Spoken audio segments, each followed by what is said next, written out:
What if I told you that Marilyn Monroe's final words weren't spoken to her psychiatrist, her housekeeper, or even her closest friends, but to three teenage strangers who had been waiting outside her Brentwood home for 2 days, and that what she told them in those final hours would reveal the deepest secret she'd been carrying for her entire career?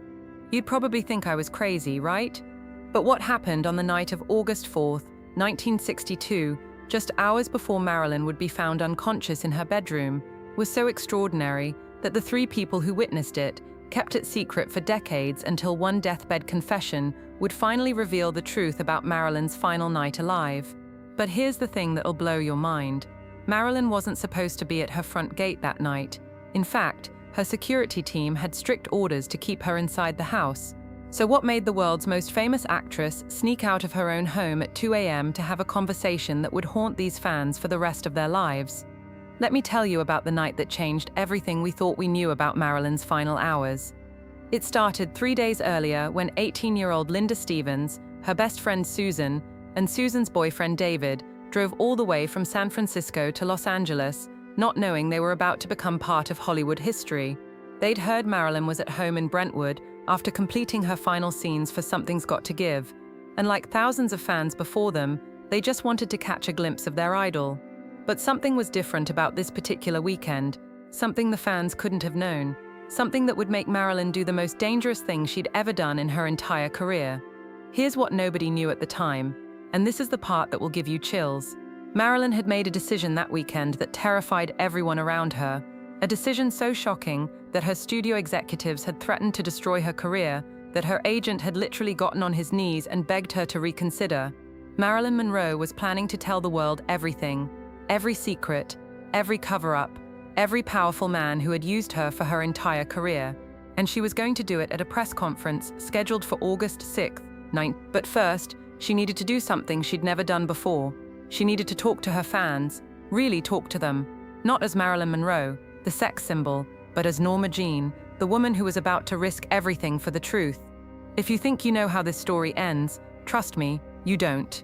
Because what happened at that Brentwood gate on August 4th was so incredible that when these fans finally came forward with their story, 40 years later, even Hollywood historians didn't believe them at first. Hit that subscribe button now, because this story is about to take a turn that will leave you absolutely speechless. Linda Stevens was the first to notice something was wrong. She'd been sitting by that gate for 2 days, and she'd gotten used to the routine. Security guards would come and go. Occasionally, fans would get moved along, but the house itself always seemed quiet and distant. But on the night of August 4th, at exactly 1:30 a.m., Linda saw something that made her heart stop. A light in one of the upstairs windows started flashing in a pattern. 3 long flashes, 3 short, 3 long. It was Morse code for SOS. "Susan, David, you guys need to see this," Linda whispered, shaking her friends awake. But when they looked up at the window, the flashing had stopped. The house was dark again. That's when they heard footsteps on the pavement, and what they saw next was impossible. Walking toward them through the darkness, alone and without any security, was Marilyn Monroe herself. But here's the part that'll shock you.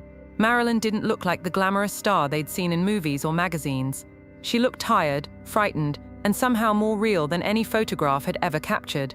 When she reached the gate where the 3 teenagers were sitting, she said something that would haunt them forever. "You kids have been out here for days, haven't you?" Marilyn said quietly, her voice barely above a whisper. "I've been watching you from my window, and I keep thinking, these kids don't know what they're really looking at.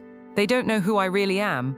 What happened next was a conversation that lasted 3 hours and revealed secrets about Marilyn's life that no biography, no documentary, no tell-all book has ever shared.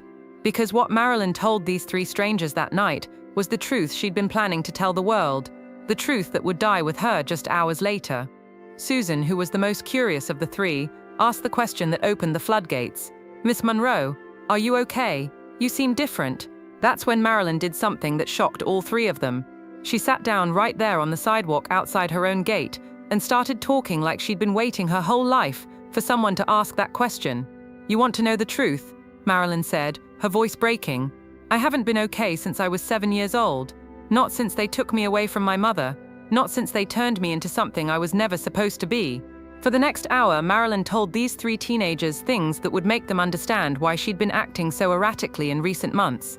why she'd been fired from her latest film, why she'd been making mysterious phone calls at all hours of the night. But here's where the story gets absolutely incredible, and this is the part that took investigators 40 years to verify. Marilyn reached into her purse and pulled out a manila envelope. Inside that envelope were documents that would have destroyed some of the most powerful men in Hollywood and Washington. "I was going to give these to the reporters on Monday," Marilyn told them, her hands shaking as she held the envelope. "I was going to tell everyone what really happened to Norma Jean Baker, how they took a scared little girl and turned her into a commodity." David, who had been silent up until this point, asked the question that would change everything. "Miss Monroe, why are you telling us this? Why not your friends or your family?" Marilyn's answer would explain everything about that night, everything about why she chose to spend her final hours with 3 strangers instead of the people who claimed to love her. "Because," Marilyn said, tears streaming down her face, "everyone else in my life wants something from me. The studio wants money, the directors want performances. Even the men I've loved wanted me to keep being Marilyn Monroe, the fantasy. But you 3, you just wanted to see me, the real me. And tomorrow, I'm either going to be free or I'm going to be destroyed." The conversation that followed would reveal the most shocking secret of Marilyn's entire life, something so devastating that when these fans finally shared their story decades later, it would rewrite everything we thought we knew about the world's most famous actress. Linda, who had been recording the conversation on a small tape recorder hidden in her bag, something Marilyn knew about and had given her permission to do, asked the question that would unlock the biggest secret of all. "Miss Monroe, what do you mean when you say they turned you into a commodity? What really happened to you?" What Marilyn told them next was so incredible that for 40 years, these 3 fans debated whether they should ever share it with the world, because Marilyn Monroe revealed that she had been planning her own disappearance for months. The press conference wasn't just about exposing the truth, it was about exposing the truth and then vanishing forever. "I've got a plan," Marilyn whispered, looking around to make sure no one was listening. "After I tell the world what really happened, I'm going to disappear. I've got money saved, a new identity, everything I need to start over somewhere else, because they'll never let me live a normal life as Marilyn Monroe, but maybe I can find peace as someone else." The 3 fans sat in stunned silence as Marilyn continued to reveal details of her escape plan, how she'd been secretly moving money to accounts under different names, how she'd arranged for help from people outside the entertainment industry, how she'd even picked out a small town in Europe where no one would ever think to look for Marilyn Monroe. But then Susan asked the question that would make Marilyn realize something that would change her mind about everything. "But Miss Monroe, if you disappear, what happens to all the young women who look up to you? What happens to girls like me who need to see that someone like us can make it?" That's when Marilyn went quiet for a long time, and when she finally spoke again, her voice was different, stronger, but also sadder. "You know what, honey? You just made me realize something. Maybe there's another way to handle all this." What Marilyn decided in that moment, sitting outside her own home at 4:30 a.m. on August 5, 1962, would determine everything that happened in her final hours, and what these 3 fans witnessed next would haunt them for the rest of their lives. Marilyn stood up, walked to her gate, and did something that no one had ever seen her do before. She pressed her face against the metal bars and looked back at her house, her beautiful, expensive prison, and said words that would become her unofficial final statement. "I gave them Marilyn Monroe, the fantasy, for 15 years. Maybe it's time I gave the world Norma Jean, the truth." Then she handed Linda the envelope with all the evidence, hugged each of the 3 fans, and walked back toward her house. But before she went inside, she turned around one last time and said something that would echo in their minds forever. "If something happens to me before Monday, I need you 3 to promise me something. Don't let them turn my death into another Hollywood tragedy. Don't let them make me into some kind of victim who couldn't handle fame. I want people to know that Marilyn Monroe died trying to tell the truth." 8 hours later, Marilyn was found unconscious in her bedroom. The press conference that would have changed everything never happened. The envelope that Linda Stevens still keeps in a safety deposit box contains secrets that would rewrite Hollywood history. But here's the most incredible part of this entire story. The part that proves Marilyn's final night was about so much more than saying goodbye.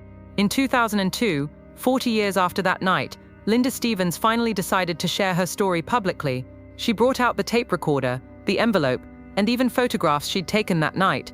When audio experts analyzed the recording, they confirmed something incredible. Marilyn's voice on that tape was stronger, clearer, and more determined than it had been in any interview for years. The woman who died on August 5, 1962, wasn't the broken pill-dependent Marilyn that the media portrayed. She was a woman who had found her courage, made peace with her choices, and spent her final conscious hours doing what she'd always done best, connecting with people who saw her as more than just a symbol.